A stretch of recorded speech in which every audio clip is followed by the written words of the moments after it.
Copa America starts in a few days. We're all excited. Argentina kick off the tournament against Canada at the Mercedes-Benz Superdome in Atlanta. But that's not what we'll be discussing today. We'll preview that game a little bit on tomorrow's show. But we got to discuss some of the must-watch games at these Copa America group stages. There's some interesting ties going around.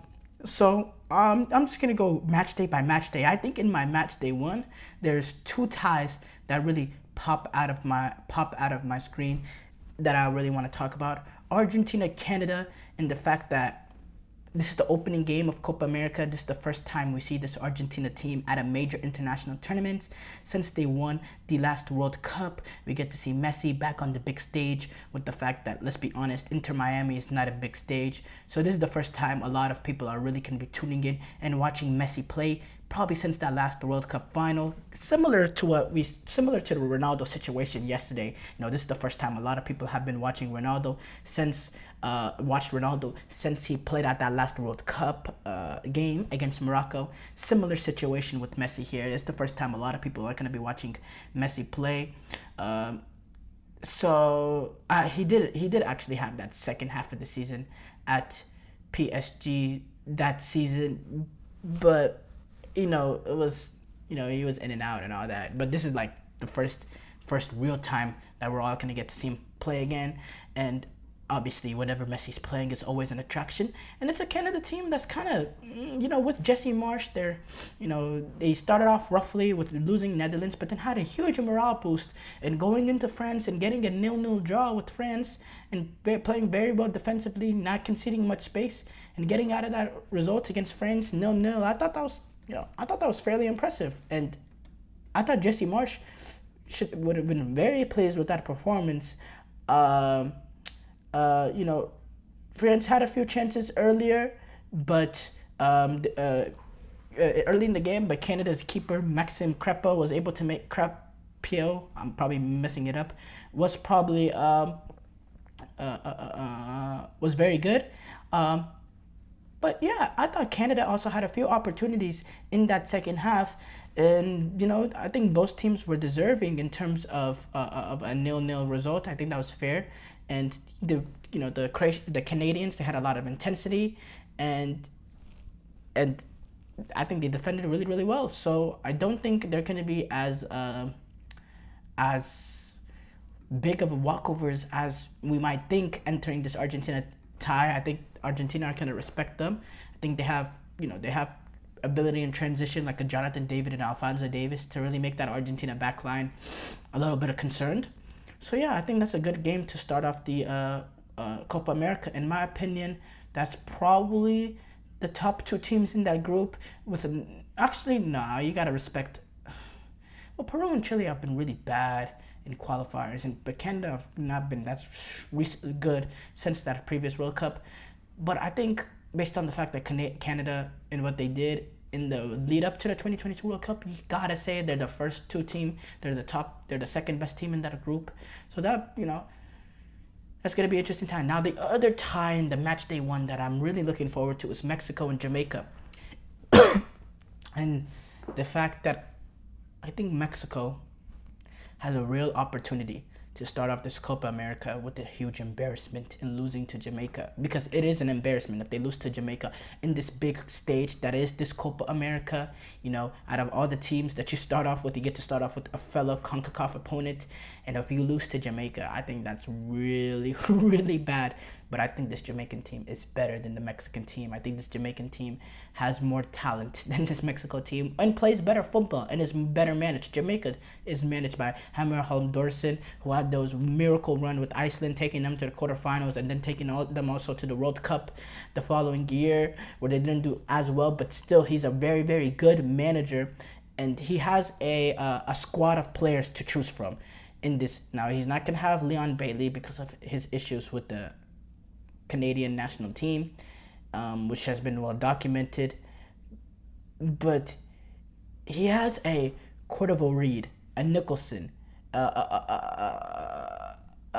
Michael Hector, a Palmer, an Anderson. These are decent players. There's players that are playing throughout the Premier League on this team.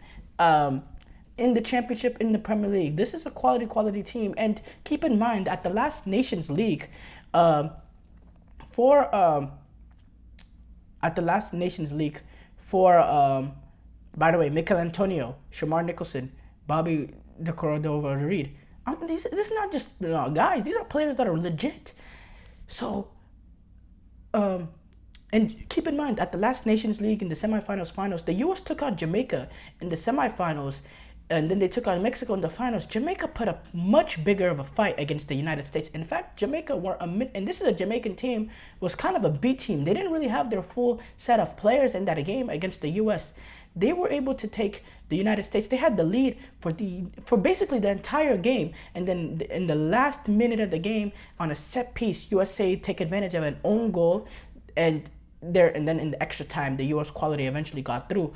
But Jamaica really outplayed U.S. in that game. They were the better team, and they should have came out with victory, and they were very, very unlucky. And Mexico, that following game the U.S. took on Mexico was a complete shellacking. It was a waxing. The U.S., thumped Mexico. I think this Jamaican team is just better than Mexico, and I think we're looking at a potential shock here, because if you look at the way Mexico performed, especially against Uruguay, even with this new youth team, which is it's not really a youth team. It's just the main guys are out of there, like a Raul Jimenez and Memo Ochoa, players like that, Irving Lozano. But this is still a team that has some players that are just not good enough, and you bring in some youngsters. But again, those youngsters, they're not ready to compete at the level you saw against Uruguay. Against Brazil, they put up a little bit of a better fight, especially in that second half. I thought they were really pretty good in that second half, which is a good sign for them. But can they really, this Jamaican side can really pull off that upset in that game one? I think in terms of match day 2, there's not much really standout games, in my opinion. There's not really anything that makes you, mouth water. Now, there's a lot of games that could get interesting. I think Mexico and Venezuela, that could be very interesting. Again, similar situation to game 1 in the fact that I think Venezuela probably goes into that game thinking, they should get the 3 points, because Venezuela's been really good in World Cup qualifiers, and, they're fully expecting to get out of the group that they're in. So, yeah, there's that factor going on there. Other than that, not that much good matchups in that match day 2. Now, match day 3 we got some brilliant matchups. You got Ecuador versus Mexico. In my opinion, this is a game that Ecuador are clearly the better team against Mexico. They're clearly the favorites over Mexico. You see the squad of players that they have, but not just that, their performance at the last World Cup in terms of the way that they were able to really dominate games. They weren't able to get out of the group stages, but they played really well at the last World Cup. Played a really good game against Qatar, really dominated them. Then outplayed the Netherlands throughout 90 minutes, and really were very unlucky not to get out of that game with 3 points. And then against Senegal, they run into a more experienced team that took advantage of moments, and they go out of the World Cup. But this is a team with quality. You look at an Estupiñán, Preciado, Moises Caicedo, Ener Valencia, who's a little bit older but still provides you, some goal scoring prowess there.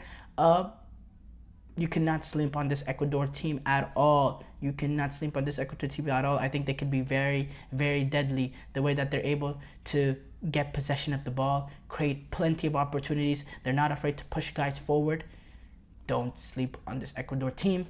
So that's a fascinating game when they take on Mexico. And then USA Uruguay, that'll probably be the game in that third group stage game that will decide to win that group.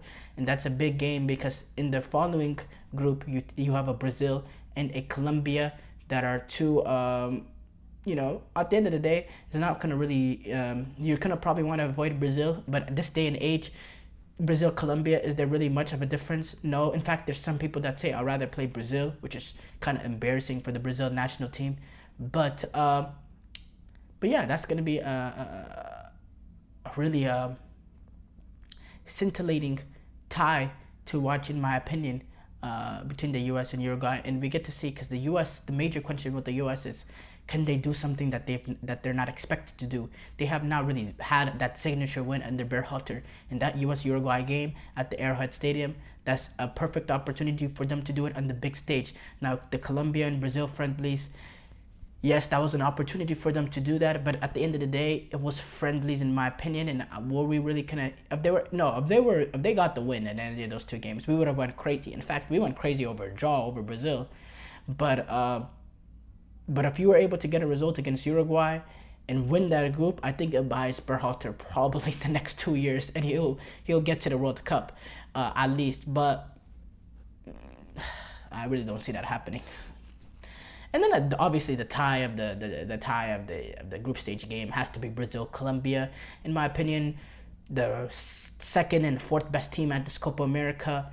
There's a lot of people, there's a lot of people that are saying Colombia are a better team than Brazil right now, and I think it's time that Brazil need to rise up. And they've had some poor performances in friendlies and qualifiers, and this new generation needs to prove we're still Brazil. We still have that Jogo Milito style of play, and it's very important for them to beat this Colombian team and to win that group, because it seems like you see with the Ronaldinho comments talking about the lack of ability and lack of flair in this team and all that, and it is the truth. But they have a chance to right their wrong, to do it against Colombia, to get a victory, to snap their streak probably, because they're probably going to enter this game with the streak. I don't see Paraguay or Costa Rica being able to defeat Colombia.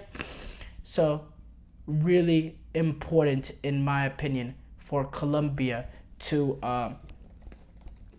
it's really important, and it's very imperative for me that Colombia get rid of not Colombia but Brazil are able to get the pressure off them and get this victory and win the group, so that they can go into the knockout stage game with confidence. Because I think if they drop this game, I think their Copa America will be over very, very soon after the group stages. I really think so. I think Uruguay has a chance to do them in the quarterfinals. I think if they play the U.S., I think they'll get past the U.S. and then in the semifinals, once they play the first real team, they'll go home, because Brazil really, really concerns me, the state of manner that they're in right now.